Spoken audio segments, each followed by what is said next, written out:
Two and a Half Admins, episode 153. I'm Joe. I'm Jim. And I'm Alan. And here we are again. And before we get started, your customary Clara article plug, Alan, is 3 advantages to running FreeBSD as your server operating system. Are they A, it's not Linux, B, it's not Red Hat, and C, it's not Ubuntu? Not quite.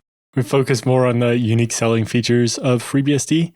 So mostly integration with ZFS and boot environments, the fact that you can do your packaging yourself and get custom packages and build it the way you want, and just the fleet management possibilities to manage a whole lot of machines without as much effort.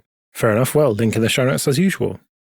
Google has put forward a proposal to update the robots.txt standard for the era of AI, machine learning, LLMs, whatever you want to call it, scraping of the web for the latest fad, let's call it. Yeah, so a lot of the issue here is robots.txt was never intended to deal with issues of companies trying to scrape your website looking for data to train models with. Robots.txt was intended to deal with web crawlers looking to do indexings for search engines and what have you. And it also was not really prepared for the idea that the same web bot or crawler might be doing multiple things. There's not a great way in robots.txt to say, hey, Google, it's cool for you to index my site in order to rank it on your search engine. It is not cool for you to feed all the stuff that you find on it into your, training data set for Bard. It's one or the other. If you say, no, Google, you can't crawl me, then guess what? Your site's not going to get indexed. There are also issues in that sites keep getting larger and larger.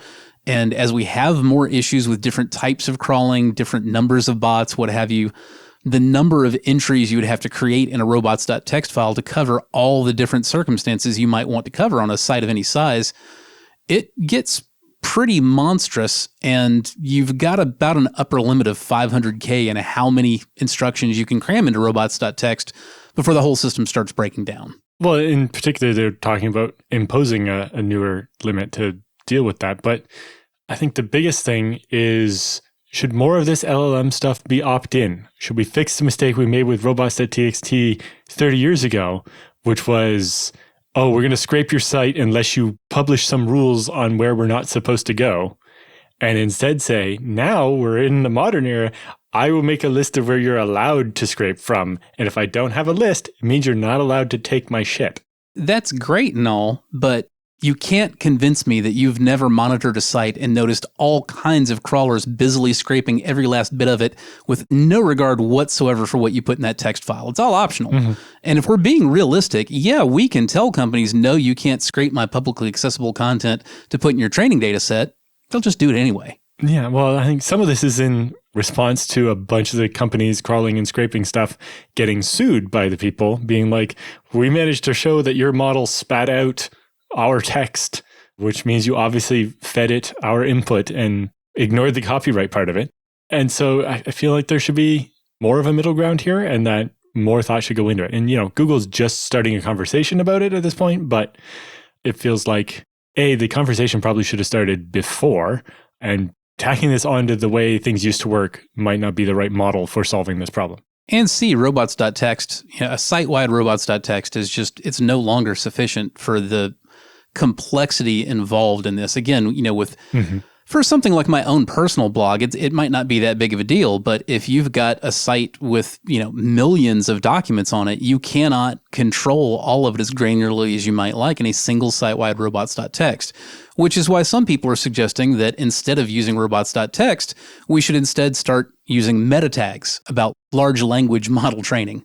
That way you can just specify in the page itself, is it okay to index this or not? Right. That has more complications with having to parse all the stuff in the page. Alan, if you're feeding the page into a model, I don't think you get to complain about having to parse a meta tag in it. No, but I'm guessing that most of these models are using something like Chrome and just getting the readable text out of it, and so don't see the meta tag. But the other point I was going to make is, one of the big things that has changed about the internet since the robots.txt day is that the person who wrote the content doesn't necessarily control the robots file anymore. Never did. Right. But if you think about something like Reddit, most of that content isn't controlled by Reddit even, or your discourse site and so on.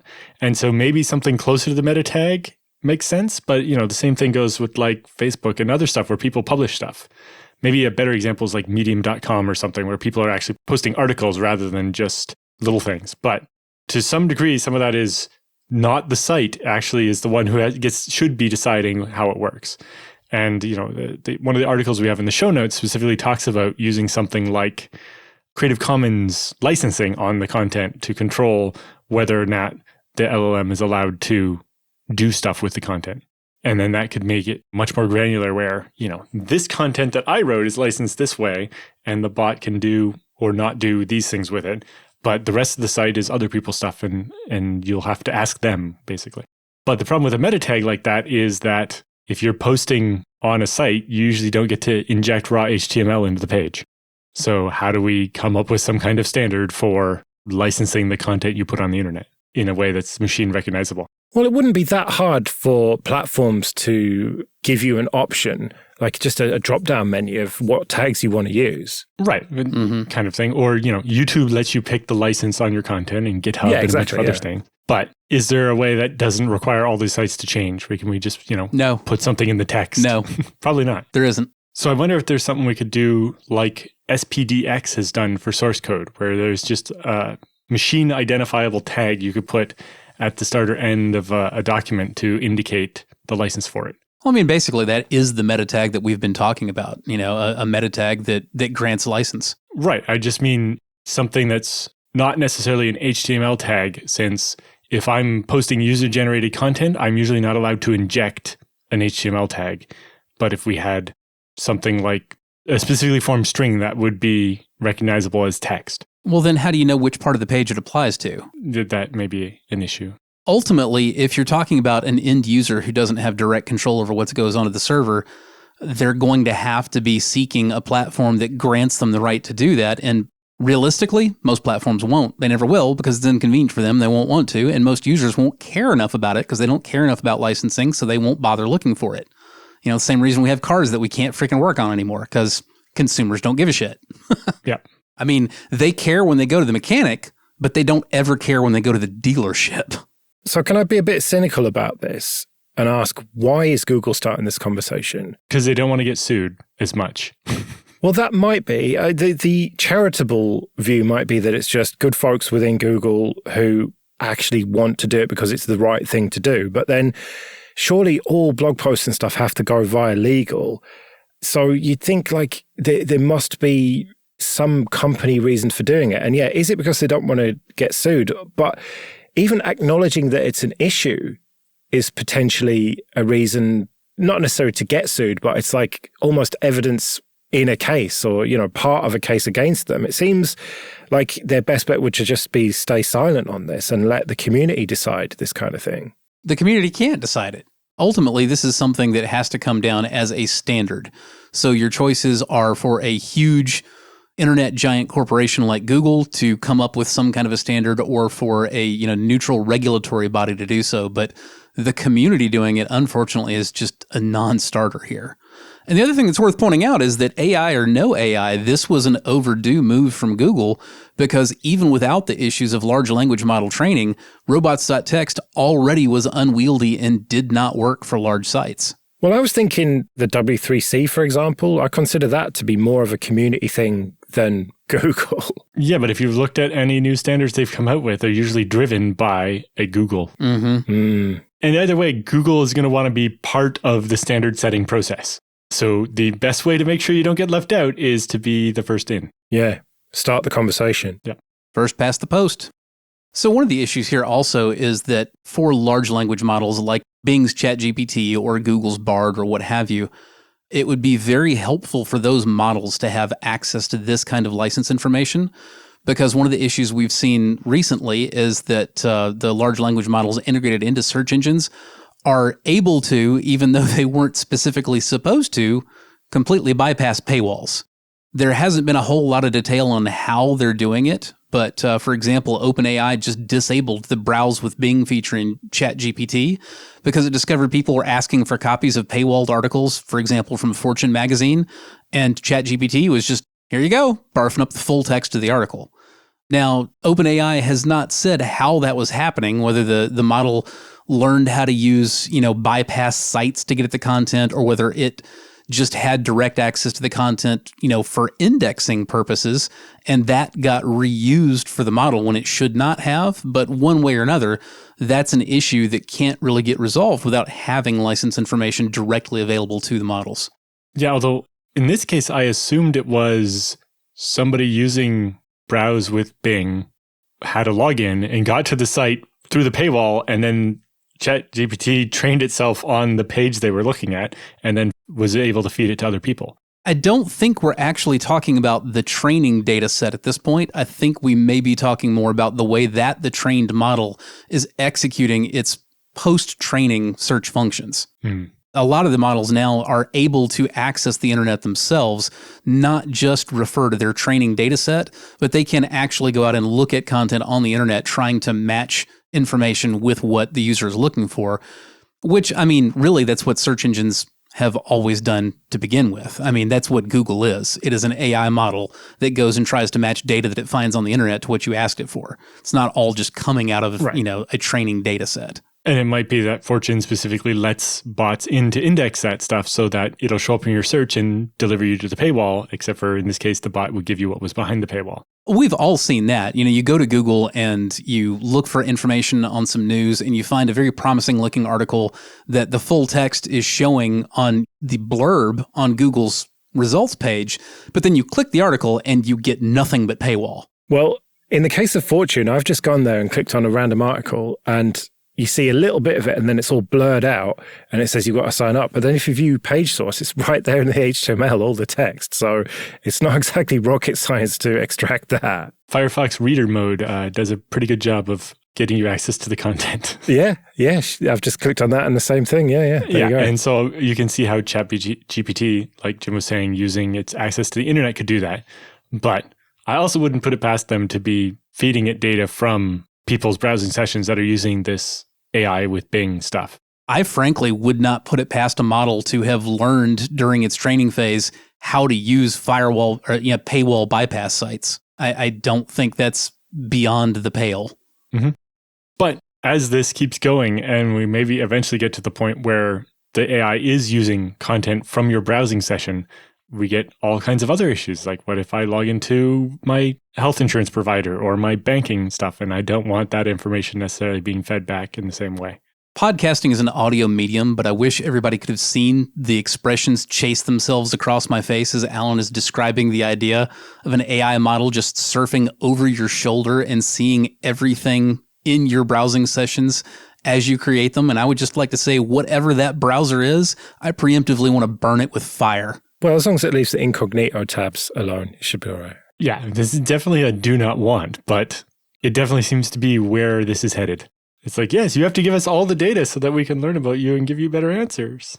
All I can hope is that Firefox will keep fighting that good fight and not implement this kind of bullshit. All I can hope is that we'll keep having actual protocols to some degree, rather than all the really large corporations evolving us to the point where we no longer have actual protocols and we just have different models on either end learning to communicate with one another in a way that absolutely nobody else understands because it was part of their training process. And now they're just running inference to talk to each other. You're giving me future shock, Jim. Even without that, we're already facing the loss of standard protocols as everything's moving to its own proprietary thing. Right. So, for example, people complain about Google effectively having begun setting web standards by, standards as code.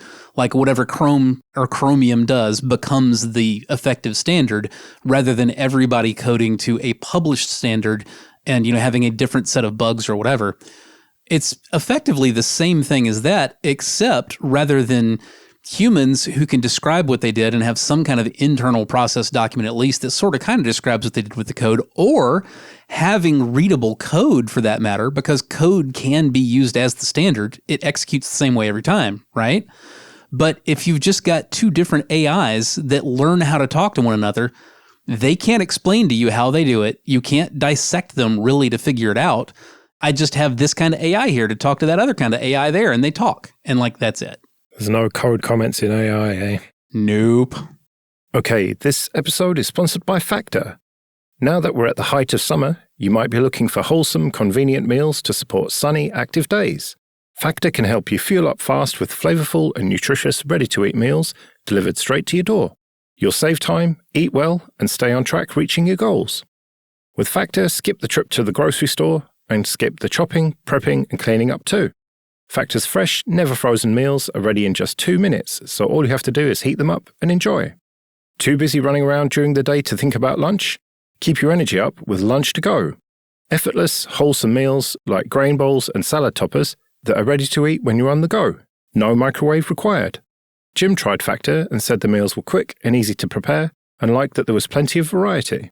So support the show and go to factormeals.com/25A50 and use code 25A50 to get 50% off. That's code 25A50 at factormeals.com/25A50 to get 50% off. The US Cyber Trust Mark is being introduced by the Biden-Harris administration. This is a labeling and certification scheme for IoT devices. Isn't this exactly what we called for a few months ago? I guess somebody was listening. Yeah. I still have little mixed feelings about this. It's like, this is what we wanted, but the government's running it, so is it going to be any good? But also, if the industry ran it, then it would just be a rubber stamp too. So I don't know that there could ever be something that would actually leave me satisfied, but it's at least an attempt to start moving in a direction instead of just everybody being, out of luck as we are right now. I am very uncharacteristically going to go just 100% Pollyanna and super optimistic on this and say I really love the look of this thing. It's not just that the government has stepped in and said, oh, we need to put a mark on things. When The Verge reported on this, they repeated a comparison between the new Cyber Trust Mark and Energy Star. And I don't think that's the best comparison. Really, the way this thing is set up, it's more like the FDA labels on the food that you buy in the supermarket, because there is a whole list of things that Cyber Trust Mark can tell you about how long the device will be supported, what kind of vulnerabilities it might have, what of your data it might or might not share. I mean, there's just a whole lot of things that can embed into a little QR code that you can then scan and, read like a whole list of specifications on that device, things that you should be concerned about with security or just privacy, data sharing, what have you. I couldn't have asked for better than that. And there aren't many things that I will go this wholehearted about in approval coming from my own government, but I love FDA labels, and it looks like I'm going to love these things too. It's a lot better than I expected. It's not just a rubber stamp like designed for Windows XP. Right. And, it's kind of like the other marks that you'll have on electronic devices is like, this is not going to electrocute you unless you dump it in the tub. And, if we could at least set a minimum bar, that'll help. But like Jim said, this does seem to go a bit further than we would have expected at first blush. And so it does look like it's at least a promising start. Yeah, it's not going to include routers and controllers by the looks of things straight away. Not yet. Those are supposed to come at the end of 2023. It's just a bit more complex to get everything figured out that you need to for routers. But it's not going to be on devices by then. That's just when the specs will be agreed. Right. So devices will start getting the actual Cyber Trust Mark in 2024, and it's possible that routers and controllers and stuff will be included, but that's kind of still up in the air at this point. Right. The NIST is defining cybersecurity requirements of consumer-grade routers as a priority, given the risk they present to eavesdropping, password theft, and other nefarious activities in targeted homes, reports The Verge. The NIST is expected to complete this work of defining the cybersecurity requirements of routers by the end of 2023. That doesn't necessarily mean it'll be on the label at launch in 2024, but it means that this is not just a vague pie in the sky. Like, they have a milestone by which they expect to have figured out what needs to be on the label for routers.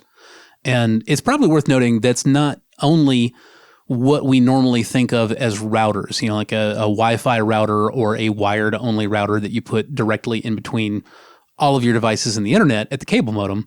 We're also talking about like third-party Zigbee and Z-Wave hubs would also be included in this spec. Now, if you buy an all-in-one IoT product, like for example, Amazon Blink security cameras, they come with their own controller devices that serve the same purpose as these Zigbee hubs do. In a case where it's sold all in one like that, then the whole product gets the cybersecurity trust mark and we don't go off into the router stuff. The router stuff applies when you have like a separate Zigbee hub that you bought not with a bunch of Zigbee devices, but just in addition to in order to control them, but it didn't all come from one manufacturer. They're also targeting not just consumer stuff with this. Apparently, the U.S. Department of Energy is announcing collaboration with national labs and industry partners to do the same cybersecurity labeling for things like smart meters and power inverters, like stuff people have for solar panel installations and so on, that are an important part of a grid, which, is also a cybersecurity worry. So the fact that this is not going to be just consumer grade stuff, but also not industrial grade, but like infrastructure grade equipment is going to start following this as well. But the other really important part is that the FCC intends to use a QR code linking to the product certification as part of the mark, so that if you see something with a mark, you can actually scan the mark and see on the government's registry the actual certification and make sure that some Chinese company isn't just putting the logo on their product, even though it's not certified. Everybody come back in 2025 and laugh at me when it all turns out to be horrible for some reason. But for right now, I'm loving it. I did zero complaints. Love everything about this. Let's do some free consulting then. But first, just a quick thank you to everyone who supports us with PayPal and Patreon. We really do appreciate that. If you want to join those people, you can go to 2.5admins.com/support. And remember, for $5 or more per month on Patreon, you can get an advert-free RSS feed. And if you want to send any questions for Jim and Alan or your feedback, you can email show@2.5admins.com. Christian writes, do you have any ideas on encrypting a server at home while still being able to boot it when away? ZFS and Lux need a password to boot. Should I only encrypt the data partition so I can SSH in? Yes. I'd appreciate any tips you have. Yeah, that's basically how it works. I've seen people do something where with Geli, which is the FreeBSD version of Lux, where in the boot partition, there's basically a key file that contains part of the key to decrypt the volume. But if you're doing that, you're not actually providing any security. Mm-hmm. The closest one I've seen like that is an e-commerce company in the past had their database servers encrypted, and the key file that controlled the disk encryption was on a USB stick. And so when they had to move machines between data centers, they would take the USB sticks and transport them like on their person to the new data center while the machines got shipped FedEx or whatever, to provide some security and things like that, but not really a great way. So like Jim said, yeah, what you probably want to do is not encrypt the boot part and only encrypt the data. Actually, I'll grab a link for it. Clara has an article on how to do this on FreeBSD. To have one boot environment that's not encrypted, you boot it, and once it's up and you can SSH in, you log in, you mount the ZFS partition and enter the password, and then you reroute into the encrypted version of the OS and actually switch the running system to running out of the encrypted thing.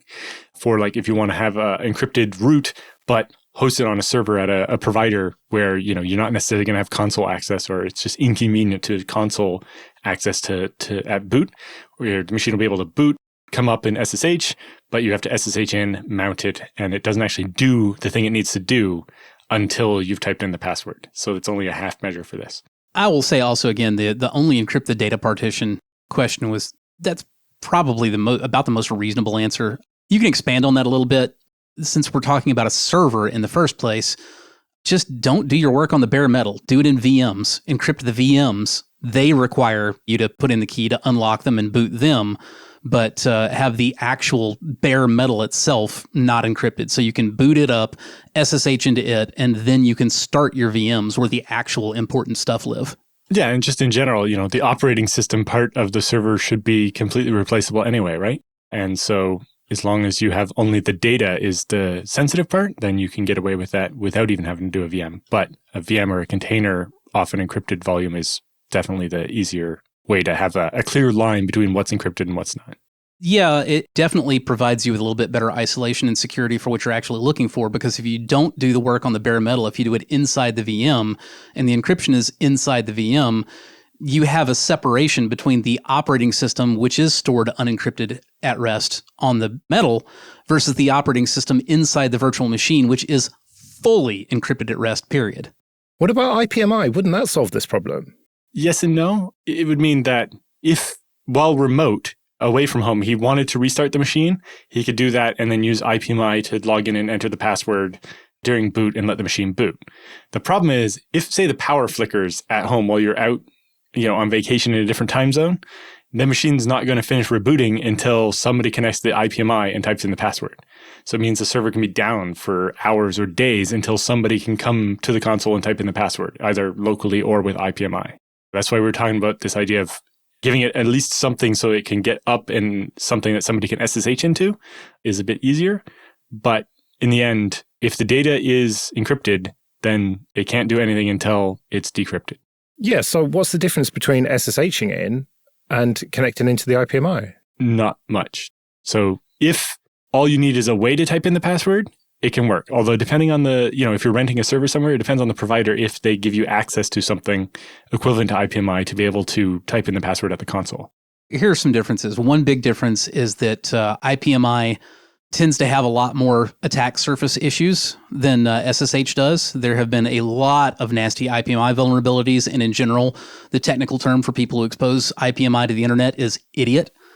I would not recommend exposing IPMI directly to the internet. So now you're talking about, well, I need another system that's up that I can, bounce off of. Yeah, I've got to be able to connect to a VPN on another system so that I can get safe access to the IPMI on the other one, assuming that IPMI is even on the board, which is only going to be the case for proper server motherboards, which, let's face it, a lot of folks who talk about a server at home, it does not have to have IPMI to be a server. It doesn't have to be on a proper server motherboard, quote unquote, to be a server. It just has to be doing server jobs. And what most folks do with that at home is, it's a repurposed desktop PC, or even, purchased for exactly that purpose desktop PC hardware, and there will be no IPMI on the board. And unlike SSH, you can't just install it onto whatever.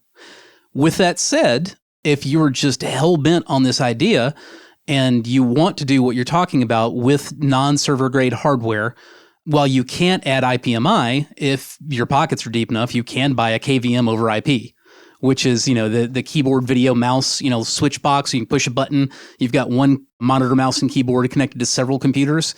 There are over IP versions of those. So it's very similar to IPMI, including the fact that usually it's, something along the lines of like a horrible Java client is required to access it, and it's vendor specific and terrible. And it shouldn't be on the internet. Yeah, and it shouldn't be on the internet. So you're going to have something like a Raspberry Pi or a NUC that you can WireGuard into first. Yeah. So there's not really any way around if you need to type in a password during boot, or just you have to type in a password to decrypt the data, there's not a good way to reboot unattended. At some point, there's some interest in ZFS encryption having the option of using the TPM on the motherboard to store the key. But if it can reboot autonomously like that, is it actually providing the same level of protection that you want? Negative. I mean, if it's encrypted at rest, but if you steal the box, you can take it anywhere you want and plug it in and boot it right up, it's not encrypted at rest. Yeah, the TPM only gets erased if you try to boot something not via secure boot and so on. It doesn't really help. But it's apparently good enough for BitLocker or whatever in Windows, right? It is not. I was about to say, also, friends don't let friends trust TPM to hold their encryption keys because, I have had to deal with so many freaking laptops that were suddenly completely inaccessible because, a firmware update or a driver update even, coming in from Windows Update, monkeyed with what was going on in the TPM enough to change its state, and it no longer worked to unlock BitLocker. And that user they're done until somebody comes in and rescues them. And, if you have not saved the scratch code that BitLocker gave you when you turned it on, or you haven't stored it, in Active Directory or something, yeah, it's gone forever. You're never getting it back. With my Microsoft ARM dev kit machine, apparently it enrolls to your Microsoft account when you install it. And so when I turned off Secure Boot to boot FreeBSD on it and then switch back to going into Windows, I had to take a QR code off the screen and go to a Microsoft site and say, yes, this is okay. And it recovered my BitLocker key, which is also creepy. You get similar things happening if you change much of anything in the way of hardware on a machine, even without BitLocker. If you're logging in with a Microsoft account as opposed to a local account, and you change much of anything in the way of hardware, it will invalidate the PIN. Personally, I think the whole PIN thing is just bloody Johnson stupid. But there are a lot of humans out there that really, really, really want to unlock their computer with just a simple PIN like they would unlock a phone with. And if you're using a Microsoft Live account on your Windows PC, you can use a PIN instead of your password I literally just had to deal with this today. I replaced the case and I replaced the CPU cooler. Now, granted, this is not just like a little fan. This was, I replaced an NZXT cooler with some other manufacturer's, all-in-one fluid cooler. And it's one of these things that it connects to the motherboard like 5 different places. But still, I replaced a case and a CPU fan, and the user's PIN would no longer unlock the account. She had to go to her phone and find out what her password was for her live account and use the actual password and then enable her PIN again. Weird. The CPU cooler, I wouldn't have expected to be something the BIOS would even notice. I also did not expect that. Maybe it was just the chassis intrusion detector, if it has one. This particular machine was just an absolute bastard that somebody else hand-built for this particular client that I inherited. And I have been elbow deep inside that thing more times than I can count because of issues with, things that wires that were routed badly, or there were a couple of fans that weren't plugged in at all. And the machine didn't necessarily need them, but the user was pissed off because they can visibly see these giant 120 millimeter fans that are not spinning. And they're like, what the hell? And I open it up and I, discover that the guy plugged the fan into the wrong kind of header on the board. Or in a couple of cases, it was a 3-pin fan and there were only 4-pin headers, and he didn't know that you can plug the 3-pin plug onto the first 3 pins left to right of a 4-pin header and it will just work. That is a fact. He didn't know that, so he just left them dangling. And the worst of it was this case has a giant glass window and it sits on the user's desk, so she can just look over there and see that there's just wires dangling down from the top. Sounds like my studio machine, to be honest. And yet, in this same machine with fan wires just dangling down from the top of the case because he couldn't figure out how to plug in the fans, one of the other things I've had to do in my many elbow deep trips into this thing is I've had to go through an undo where he laboriously routed a bunch of other wires behind the board through cutouts, or basically slaloming through the system to get to where they need to go. There's zero slack. You can't tell what's plugged into what because pieces of every wire are, hidden behind the board. So it's a nightmare. Reminds me of one system I saw many, many years ago, and someone had gone so far as to hot glue the IDE cables into the motherboard. Oh, no. Those fit solid. They were going to fall out. There was no reason. I don't know why this person decided they needed to hot glue the IDE connectors. Right, well, we'd better get out of here then. Remember, show@2.5admins.com if you want to send in your questions or your feedback. You can find me at joelrest.com/mastodon. You can find me at jrs-s.net/social. And I'm at Alan Jude. We'll see you next week.